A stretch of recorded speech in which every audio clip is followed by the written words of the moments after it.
Welcome to April and Debbie Dish the Truth on Weight Loss, where we share the raw, real, and sometimes messy truth about our weight loss journeys. I am Debbie, a weight loss coach who lost 100 pounds and have been living in maintenance for 4 years. And I'm April, a weight loss coach, currently down 75 pounds and continuing my weight loss journey. Together, we'll explore the ups, downs, and everything in between, showing you that lasting weight loss is possible no matter where you are on your path.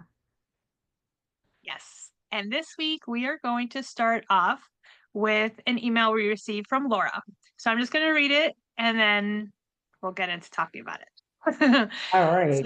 Laura says, "Hey ladies, a friend of mine is doing a 48-hour fasting. Would love to hear your thoughts and opinion on any kind of fasting. This week's show had me feeling all sorts of stuff in a good way." And she signed it, "Laura, and make every day a great day." And she included some fasting informational things from the internet as well. So first I want to thank Laura for writing in. Yes, I know thank we you. both love getting emails and questions and thoughts. And so Yeah, thanks for thank you. Thank you. Thank that. you. And I'm anxious to hear what Debbie has to say about fasting. I will start it off with, I thought about the email after I read it for a little bit and really wanted to think about how to present my thoughts on it. So for me, fasting does not resonate with me. It's not something I'm drawn to. And that's kind of what my questions led to. So and first, I do want to do the disclaimer, like anybody thinking about any kind of weight loss program or tool should always consult their doctor. Debbie and I are not doctors. We are health and life coaches who have opinions and thoughts and advice and guidance to get you to where you want to go with your goals. But in terms of like medical disclaimer alert, not that. But when you hear about fasting, so clearly when Laura, and I'm interpreting this, so if she writes in and says anything different, that it was a different situation, but when she heard her friend doing this, something interested her, right? So that's what I would ask. When you're hearing somebody talk about something, are you interested? Are you leaning in? Are you like, "Oh, tell me more," or do you recoil? I recoil. When I hear certain things like, "Nope, that's not me. It's not my personality." I know I would not feel good doing something like that, mentally or physically, right? So I invite anybody, whether it's fasting, keto, eating carbs, not eating carbs, tracking, not tracking, whatever it is that you're hearing somebody having success with and it interests you. My first question that I would invite you to ask yourself is, why is this interesting me? What is drawing me to this? And my first thought would be, is it a quick fix? Do you think, oh, this person's done this, they've lost 5 pounds. I want to see if this will work with me and lose 5 pounds. And if that's the reason, that's okay too. But I find when those are the reasons that we're drawn to something for quote unquote a quick fix or a quick weight loss result, when you're driven by a quick answer, it often doesn't result in long term permanent results, if that makes sense, right? Yes, But if yes. you're invested and you're thinking, wow, I think this might help me sleep better, or I think my mind might be clearer, or whatever the reasons, if it's really an investment in your lifestyle, in your health, and you think it truly could help you long term and something you could incorporate in your lifestyle for good, I think that's great. I think it's also a trial and error thing. And Debbie and I have talked about this many, many times. Pretty much, I'm not going to say everything, but pretty much anything will work for anybody if it fits with you. Okay. So if you hear something and you're like, yeah, that sounds great. I think I could do that. I think I would feel good with that. Try it. Keep a journal of how you're feeling. Do you have headaches? Do you have energy? Do you feel good? Do you feel lethargic? Are you distracted? Do you have a lot more focus?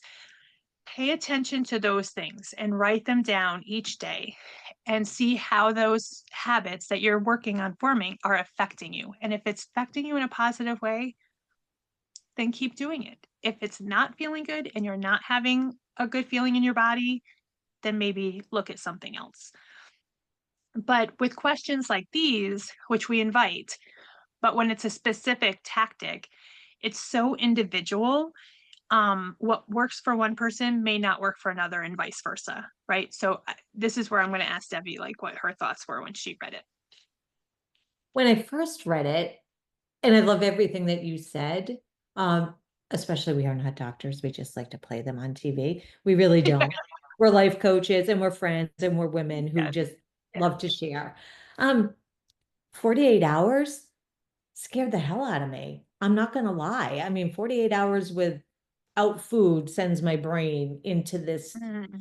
panic. So I think for me, and again, you are so right. Like I love that you shared with us all about leaning into like asking the question, Mhm. are you leaning into it? Does it feel good? Or do you feel Mhm. when you hear that? And for me, I feel because if I went 48 hours without food, I think I haven't done it, but my immediate thought is my brain would be thinking about the lack of food for so long that when I finally chose to break my fast, I would want to eat all the food because I had been restricting myself. And I have learned for me, restriction does not in any way, like if I feel I'm restricted in food, in life, but it just doesn't feel good. So that's what it brought up for me.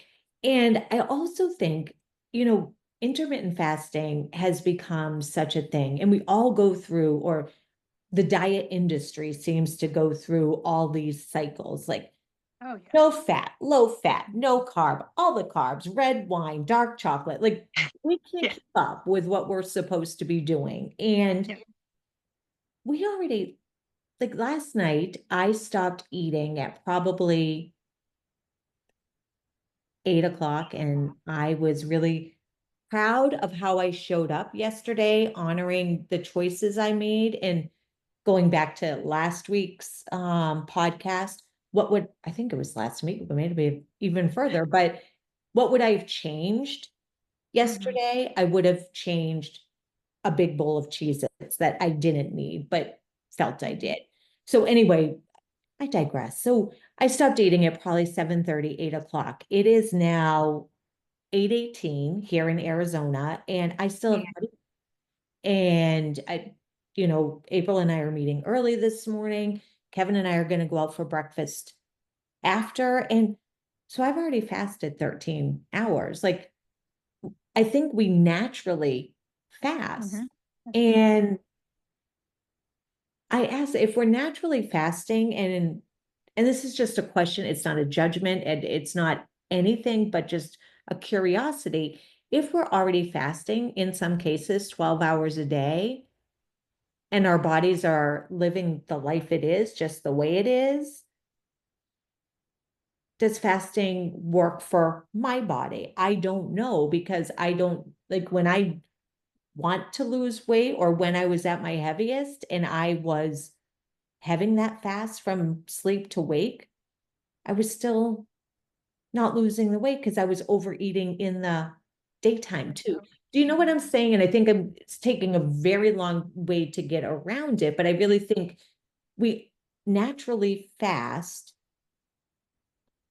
And does fasting feel like how you want to live forever? Do you want to, when weight comes up a little bit, do you want to fast for 48 hours to get back to where you were? And I guess that's the question for me. Those are the questions I would ask myself. Does fasting feel good to me? Would it really work? And is it something I would want to live long term to maintain my weight loss? And for me, it is not. But for other people, they have great success and love it. Yes. And I liked how you talked about all the different cycles and choices and options and advice and uh scientific evidence and articles, and it comes and it goes and you can't keep up. And I think that's something that triggered something else I thought about. This is literally, especially in the world of Google, you can look up anything on the internet. You can type in, is fasting good for women? And there's going to be articles that support yes. And you can type in, is fasting bad for women? And you're going to find articles that say no. Like, no matter what you are interested in, there is a way to find support for whatever you believe in. But that's the ultimate thing. It goes back to you. You have to find out what you believe in. You have to find out what feels good to you. Try it out. Keep the journal, see how you're feeling, see why you want, write about why you want to try it, right? So the things that I bring into my life are things that feel good to me, make me feel better, and make my focus better, make my body feel good, help with rest, like all of these things. So if that's something that you think would work, then I support somebody trying it, especially after talking to a physician. If it's something, because you never know underlying health things. I don't know enough about fasting and the medical part of it and how that might affect things, but I don't think there's any harm in trying stuff out. If you have to think about too, like it brought me to a world of like colonoscopies because Oh, I finally scheduled mine for September. I put oh, this you off for quite some time. did. Yay. As Yeah. people who know me know, I have a big fear about getting this done. Finally made the appointment, but you have to fast essentially. It's not, and maybe not a true fast, because I guess you can have bone broth and I think jello or something, but it's, you're not eating food like you said. I couldn't think about, but then we're forced in a situation where we're not able to eat food and we survive it, and you might even lose weight. But the things that, with any drastic situation, you may lose water weight. You may lose weight quickly temporarily. But again, it's always going back to, if it's not something you're doing as a habit for lifestyle, for longevity of your life, then eventually it might come back on. And then you're going to wonder, why is it coming back on? I did it. It's not the differences of eating, it's the differences of the consistency of what you're doing day to day, if that Mhm. makes sense. Yeah, and we talked earlier about sort of moving on, like graduating. And Mhm. so don't feel like if you try something that works for you, or I mean, you can take all these like little different classes in life. Like I can try this for a little bit and this for a little bit, but eventually we need to say, so if someone tries, let's just say intermittent fasting for 48 hours and they, or count, let's do counting calories, I guess, and you're counting calories and it's not working for you.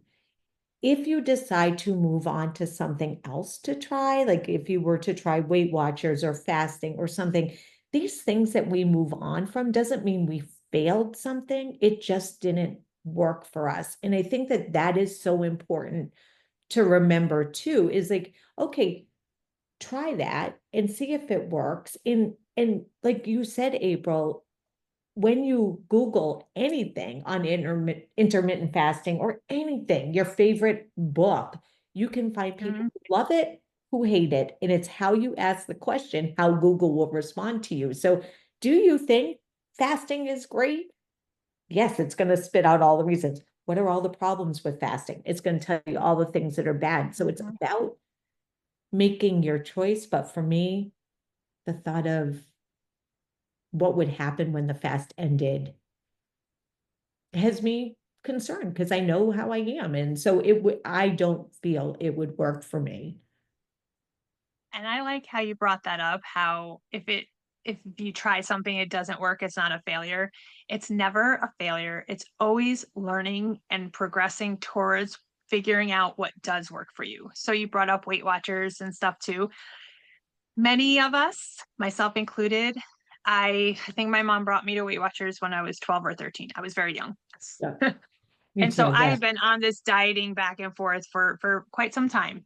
And people say, yeah, I did Weight Watchers, it doesn't work. Some might say, I did keto, it doesn't work. The thing is, or I failed, right? And the thing is, if we really look at it though, did we fail or what did we learn is a better thing to ask. Because I know when I try to use Weight Watchers in my life, Weight Watchers didn't not work. It did work when I followed the program and when I did what it said to do. But then the thoughts got in there and my self doubt and my insecurities or life or stress or whatever else. And I didn't do what we talk about a lot is thought work. I did not work on what my brain spits out and how I react to it. And that is why Weight Watchers alone didn't work, or counting calories alone doesn't work, or cutting carbs alone doesn't work, because I didn't work on my mind. I did not work on the days that I might not have stayed on plan exact, and I told myself I was a failure and I couldn't do it, and I ate over that emotion. I didn't work on how I dealt with my emotions. And to me, that's the key. That's what I constantly am working on now and focusing on now. But if we look back at Weight Watchers, and I'm just going to talk about my own experience because I don't think Weight Watchers is bad. I don't think anything is bad. I think there's a lesson in all of it. So I I would say Weight Watchers is the first program I learned about mental rehearsal, because I learned about mental rehearsal through my life coaching program. I'm sure that that was something that I don't know Debbie's program because we did different ones, but we talked about mental rehearsal a lot and we're taught about it a lot and how impactful it is. And I know we talked about it, touched upon it in a podcast, I think. But Weight Watchers, way back when, talked about it. They just didn't call it that, but they talked about if you're going out to eat, look at the menu in advance. Try to figure out what you would feel good eating, what fits into your day of points or whatever it was back then, because there were so many things. But that is envisioning going out to dinner, looking at the menu, what's going to feel good? What am I going to feel good leaving? Am I going to feel good if I stay, am I going to leave there feeling proud, making a good choice for me? Am I going to feel good in my belly, or am I going to feel tired if I overindulge and go over in my point? Like, it brought you to ask you these questions, right? So there was positive to that. Even when I tried going low carb for a very brief time, I learned very quickly I do not feel good that way personally. I was headachy and it just was not something that resonated with me. I didn't enjoy it either. And I do think whatever plan you choose to try to be your healthiest self, you want to feel good and enjoy doing it. It's that matters. That keeps you going, right? If you believe in it and you enjoy it, and some people love it and because they feel great. And I think that's amazing. I know somebody who has lost, I think, 150 pounds, a very good friend of mine, by doing low carb. It works for her. She feels great. And I think that's amazing. It goes back to like how we look at things, because I know a lot of us will look at somebody else's success and be like, well, they had success with that. I should do that. I'm still overweight. They're not. But it always goes back to you still have to want to do it, because if you don't want to do it or feel good, it's not going to last long term. Right. Yeah. Yeah. It may feel good in the moment, but in later, it doesn't. So you don't want to, it's so interesting because to me, when I started my journey to losing my weight and was introduced to planning, it felt like so new. But really, if I go back and remember in what you shared, Weight Watchers has had people Mhm. planning since Weight Watchers was formed, right? Really, Absolutely. so Mhm. we every program, every opportunity to lose weight that is presented all has the same facets of each other. It's just like you said, picking what you want. And April and I talked before, again, yesterday, Kevin and I were driving and I had had breakfast and thought to myself, oh my God, all the food I have left today is an adult Lunchable with peanuts and raisins and cheese, and some dinner was hamburger, hot dogs, and leftover noodles and peas. And then I had planned to have a frozen smoothie because there was so much left. We frozen, thought, oh, maybe this will be a good ice cream. And like, that's a lot of food. That's a lot of good, like hamburger and hot dogs, like all this good food. And my brain immediately went to, there's not enough food left for the day. Oh my God, you're going to starve. You're going to starve. And I like remember like feeling the panic. So that's after just thinking about a day, forget 48 hours. I'd be a wreck the entire time. But then I caught myself and I said, you know what, if you continue thinking this way, it's really not going to serve you and you're going to want more food because you're telling yourself you don't have enough, you don't have enough. What if you look at, wow, look at all the food I still have left today? It's kind of like asking Google the question, right? If you, depending on how you word it, but really and truly, it matters so much. And in that moment, I said, you can look at it that way, or you can say, I still have all of this left in my day, and for me, that was huge because I immediately, when the thought came in that there wasn't much left for the day, I started thinking, what can I eat? What can I eat? That's not enough. What can I add? And I did have that conversation with me midday. I still did add Cheez-Its, and that's okay.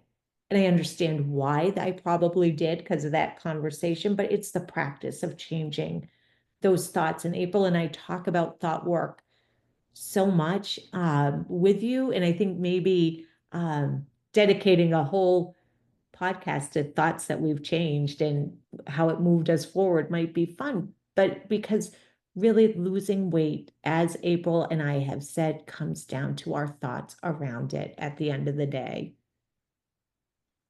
I love everything that you said. I love that you thought about it, changed your perspective, and really assessed your day.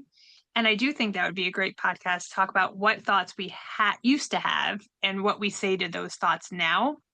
Because it's not that those thoughts go away; they still come Mm-mm. in. They're just not as loud. And I know we talked about it. We're both able to answer them quicker now, but there are still thoughts for me. I know that come in that I'm still working through. Right, my work is not done. I don't think anybody's is ever done. You should always. You always want to strive to do better for yourself and be and think better, right? But it made me think about this week, this question that Laura sent in. Again, thank you. And other things that came up this week had me highlighting a couple of things that I am working on changing. So I'm going to share those before we go to wrap stuff up. And one is, I have, I think, three. So one of them is um, I'm working on not continuing to eat so much after I don't eat a lot after dinner, but sometimes I'll have a snack or sweets or something like that. And I have found lately that it's making it heavier in my stomach to fall asleep at night. So I'm also always trying to go to bed at a certain time to wake up early to do my walk, which I've talked about in the podcast before, has ebbs and flows. So I came up with this idea that after I eat dinner, I'm going to brush my teeth. And the reason I'm going to do that, and this is something that, again, way back in the day was suggested, I think maybe during a Weight Watchers meeting, I'm not sure, but it came to my head again. And I thought, that's great because not that it's so much I can't eat. So, for whatever reason, if I was still hungry or whatever, but mostly I found, I tried starting to do it last week. When I brush my teeth, it's signaling to my brain, like, okay, the day's done. We're winding down. We're getting ready for bed. And I noticed that I started to just get more sleepy, more ready for when we went to bed. I fell asleep quicker Oh, because it was already signaling that time. I brushed my teeth, we sat on the couch, relaxed, and I was just like zoning, powering down, so to speak. So that is a habit I want to create, but I have such great thoughts around it. I'm not saying, oh, I have to brush my teeth because I can't eat anymore, or this sucks, or why can't I have dessert, or none of those thoughts are coming in. It's, I'm choosing to do this because this really felt good. I noticed that my body immediately was like starting to power down because I think most of us brush our teeth before bed. So it's a signal to your body like, this is bedtime, right? yeah. So I'm kickstarting that a little earlier. So by the time I actually get up to go to bed, it also made me go to bed on time easier because when I'm on the couch, I'm not thinking, oh, I still have to get up and brush my teeth. Right. I just got to get So up and go to bed. yeah, I just get up and go upstairs. And then there were two thoughts that came in that I actively thought about how could I change saying these thoughts. So I have a friend who was talking to me and they were like, this person was eating donuts and I didn't have a donut and I did so good because I didn't have a donut. And it just smacked me in the face hearing her say it, right? Sometimes when we say it to ourselves, we're not keyed into it. But when Yeah. she said it, I thought, oh my gosh, we're telling our brains that we're good because we didn't eat the donut, which inevitably means we're bad if we do eat the donut. So that's playing this good and bad and why we feel guilty when we do choose to eat a donut, which that day might come, right? So I wrote down I did good and I wrote down I did bad. And then I thought about, because, if we go out and I have French fries and a milkshake or whatever, I immediately will think I did bad or I didn't do good or those things. So I had to really think. And when you hear these thoughts, or if you hear somebody say a thought and it kind of hits you like, ooh, that didn't sound nice, or write it down and try to take time at some point, even 5 minutes, and try to think about what could you say different. So what I came up with that I'm going to work on doing is, instead of saying I did good, like oftentimes my friends would be like, oh, how did your day go? Because a lot of my group are actively working on weight loss. And I will say I did good. And but I'm going to work on saying I made choices I feel good about today, Mm-hmm. because I could have had the chocolate bar and that still was a good choice for me on that day. So I Mm-hmm. want to get away from saying it's a good or bad day and attaching it to specific food choices. Like, I don't want to say anymore, oh, I went out to lunch and I skipped dessert. I did good. I don't want to say that. I just want to say, you know what? I went out to lunch with a friend. I made choices I feel good about. That's it. I don't want to attach any of the food particular items to that conversation anymore. That's a long life of doing that. So this is not going to change overnight. But that was that one. And then I did bad. That one I struggled a little more with. But I did come up with some things. So instead of saying I did bad, I'm going to say I'm going to work on saying I have things I want to work on tomorrow. Or I could say I have things to journal about from today. Or I have learned I don't feel good when I eat said thing, or I don't feel good when I overeat. Those were the things I came up with. And I'm going to try practicing them and see what feels good and what easily rolls off my tongue or whatever. And sometimes it might be a different response, but I think it's important to hear what we're saying in our head to ourselves and how it feels in our body when we say it. And then if it does not feel good, or if it makes us feel bad, think about it, write it down, and think about how you could say it differently. Yeah. Question it, question it, question it. And I love and what was the last one you said? I learned I don't feel good when I eat or overeat. Yeah. And the other one was I realized I don't too. And I think that is so good because it's not saying like you said, normally we'd say I was bad or I did this. No, it's saying you're acknowledging why you don't want to do it anymore instead of saying you can't do it anymore. It's this is why I don't want to do it anymore. And it just is such a different feeling. Like for me, listening and hearing, it's so good. And I love that you brought that up. You guys can't see me when she's talking, but I'm sitting like this, like listening to her, like, tell me more, tell me more. Uh, And I say I honored my plan or made different choices, right? Because that feels better than saying off plan and again in my head plan. And catching ourselves too when we're thinking those the other night, Kevin and I were talking about, I guess it was last week now, what we were having for dinner. And I'm up in my weight and we were having spaghetti. And I said, well, don't make me garlic bread. I'm already having spaghetti. I'm not having garlic bread too. And then I immediately said to myself, don't say that. You can have spaghetti and you can have garlic bread. You just still listen to your body. But that natural thought of restriction just came in because it's so what we do and what was so normal. And I love what you shared that you're going to work on. I made a commitment this week. Kevin and I have committed to this together Monday, Wednesday, and Friday. As soon as we get out of bed, we drink a glass of water and we go out for 15 minutes. I don't have three hands, but 15 minutes boom, boom. We're gonna go out and we're gonna do movement without judgment, whether it's stretching, whatever it is, we're gonna get up, get out there, and because that's where I am right now. Like I have been telling myself for 4 years that I am a woman who does not exercise, and today I am telling you that I am a woman who is ready to continue exercising because I've done it before, I can do it again. And I'm doing it for no other reason than I love how my body feels after I move. So that's what I'm working on this week. Great. I love that. Yeah. Um, I did want to go back with one of the things that I shared and clarify a little bit. When I said I am going to also work on saying I didn't feel good eating. Um, I want to make sure the message of that was not about I didn't feel good eating a donut because donuts are bad. When I say I don't feel good eating something, it's because my stomach felt queasy or I had a headache, like stuff like that. So sometimes, especially when I go out because of all of my sensitivities, gluten, dairy, and stuff, I'll think I'll made a good choice. And then I didn't feel well after I had a headache or my stomach hurt a little. So that's the type of thing I mean by saying I didn't feel good eating. And I write down a physical feeling, not an emotional attachment. So I wanted to clarify that part.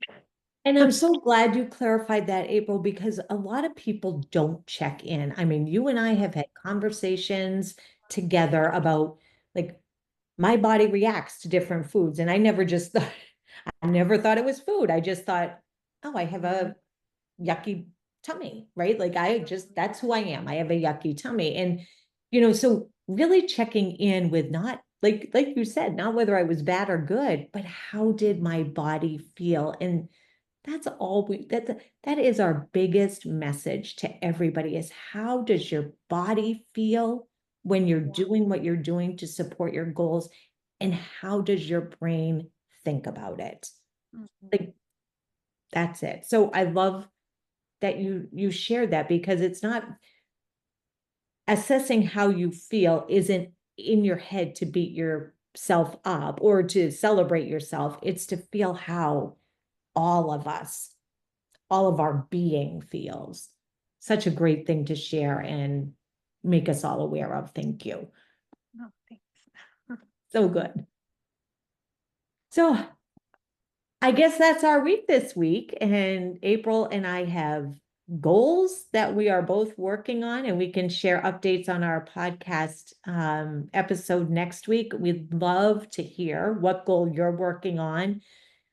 What did you learn from this podcast that helped move you forward? What could you share with us that we could share with everybody that would help everybody move forward? A good joke, a good book, a good recipe, whatever. Share it with us. Like, let's support each other. Yep, absolutely. And if you want to, as we really hope you do, you can email us at April and Debbie Dish the Truth at gmail.com, or you can share it on the Facebook page, which is also April and Debbie Dish the Truth. And from my heart to your journey, keep blooming. Yes. And as always, wake up willing to do something that feels good to you. Have a great day. Bye.